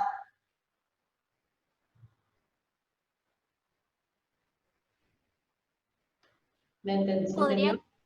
Sí, y podría comenzar entonces con antibióticos de amplio espectro, ¿o no? Sí. A ver, si viene un paciente de 25 años que tiene conductas de riesgo para tener HIV y viene con desaturación, realmente está en insuficiencia respiratoria, le hiciste un estado ácido base y tiene una neumonía bilateral. ¿Qué le pondrías? ¿Amoxiclavulánico o trimetroprima sulfa? Trimetroprima sulfa. Bueno, ahí está. Ahora puede pasar que tu paciente sea inmunosuprimido y su CD4 sea inmunosuprimido, pero sus CD4 sean normales y tenga una neumonía por neumococo como cualquier inmunocompetente. Entonces, es lo que le digo, fíjense en la clínica y los antecedentes del paciente. Gracias. Si el paciente viene, por ejemplo, y tiene lesiones en piel y usa drogas endovenosas, y tiene neumonía, ¿qué germen deberían cubrir? ¿Estáfilo? Contra estafilococo. No le voy a poner amoxicilina clavulánica. Bien, entonces ahí, o sea, fíjense los antecedentes del paciente, la clínica.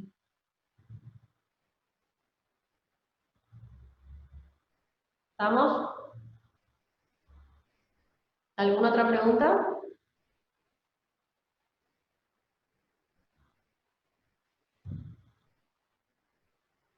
¿Algo más de intersticio? No preguntaron nada hoy. ¿Algo de PID?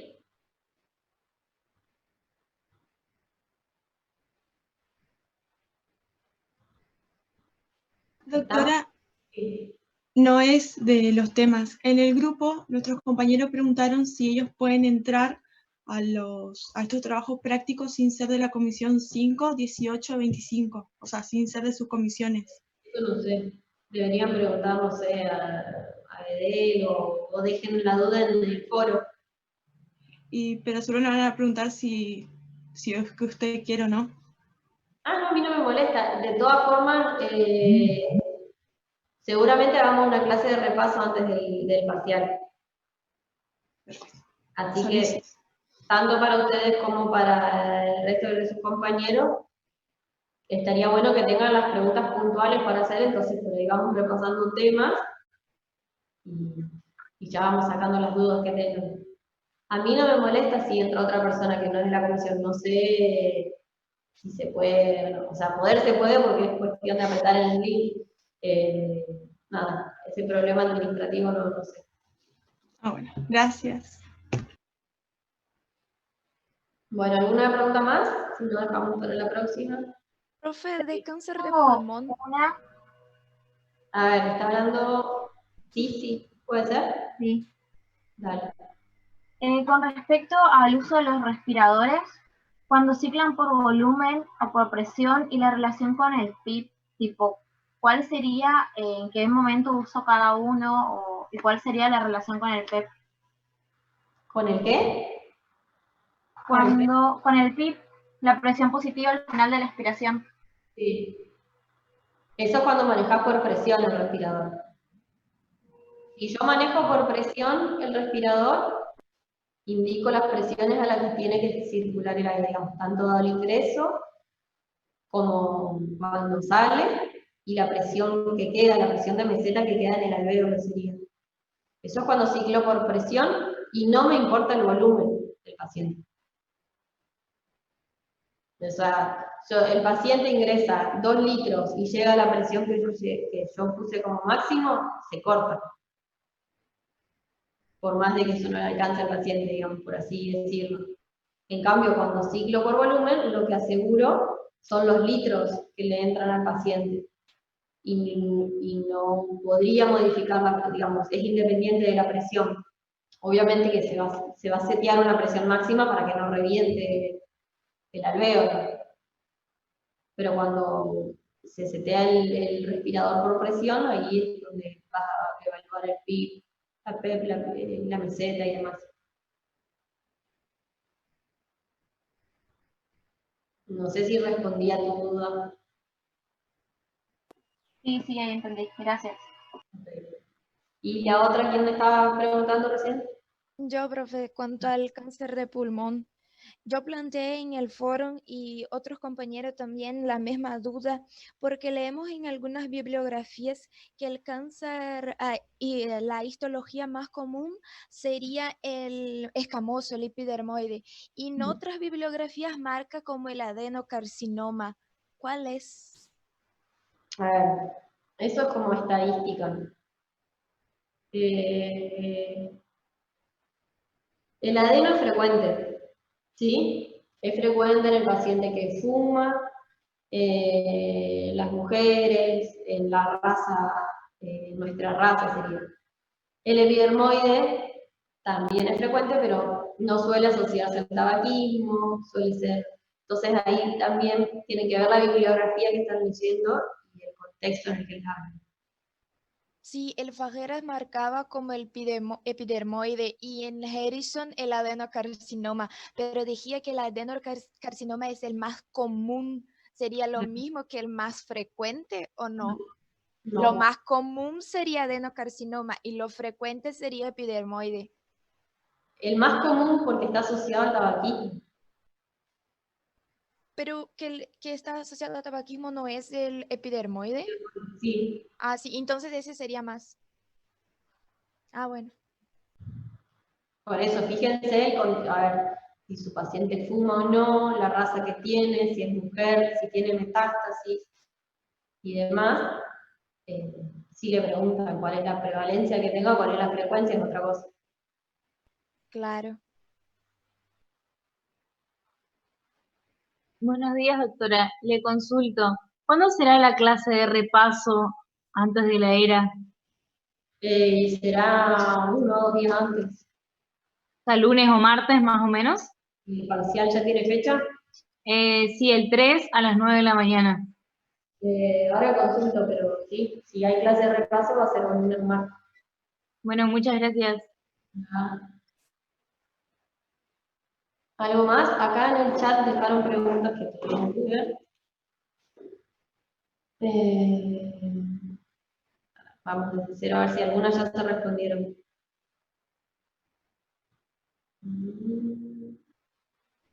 Me preguntaban el medicamento de rescate en asma, que ya lo dijimos.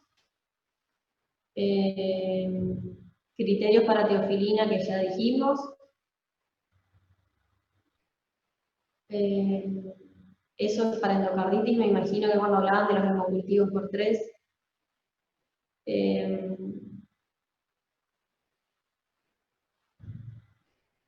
Si tiene neumonía por neumococo, no sé qué quisieron preguntar. El rash es rifa o pira, los dos, pero yo las veces que lo vi fue por rifa, y la rifa suele estar asociada al síndrome de Brest. No sé si leyeron que causa el eritema con rash y fiebre, el que más se asocia. ¿Qué sería lo más importante en el tema del PIC? Bueno, es gigante el tema del PIC. De PIC, que sepan cuál es la clínica,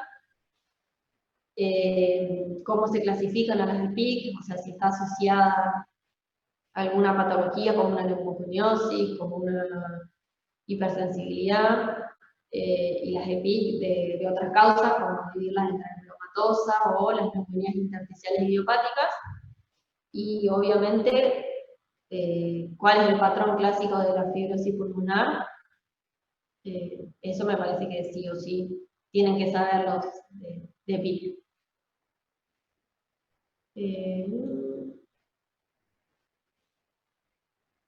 Acá preguntan si neumotórax es una causa de acidosis respiratoria.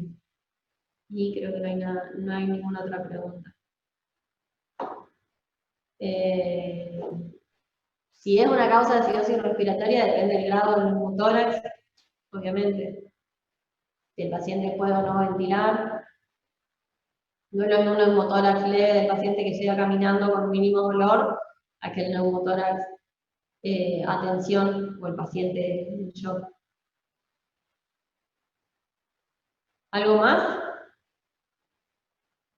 Con respecto a insuficiencia respiratoria, cuando es menor a 200 pasaría a un distrés respiratorio, ¿sería? En los valores tenemos 400, 300 van bajando cuando uno hace el estudio. Claro, eso para evaluar si el paciente está en injuria o está en distrés. Claro, sí, sí, pero esos valores, ¿cómo llegamos a hacer eso? O sea, ¿le tomamos así un estudio que sople del paciente o cómo? ¿Cómo? ¿Cómo le hacemos para evaluar eso al paciente que está internado? ¿Y cómo se evalúa? ¿Alguien se acuerda? Con la FiO2, con la fracción de inspiración de O2. Era con la PAFI. Tenés que sacar la relación entre la presión alveolar y la fracción de inspiración que tiene, la FiO2. Si es mayor a 300... Sí, claro, y eso tiene la fórmula, esa fórmula yo quería saber bien cómo era, si podría repetir, por favor. Las siglas serían PAFI, presión alveolar de oxígeno, sobre la fracción inspirada. Por ejemplo, tiene tanto de CO2 sobre la FiO2 que vos le pusiste, al 28% o al 32%, lo que sea.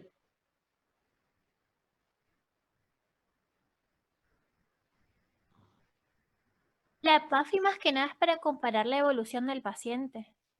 Claro, sí, es como un método más rápido.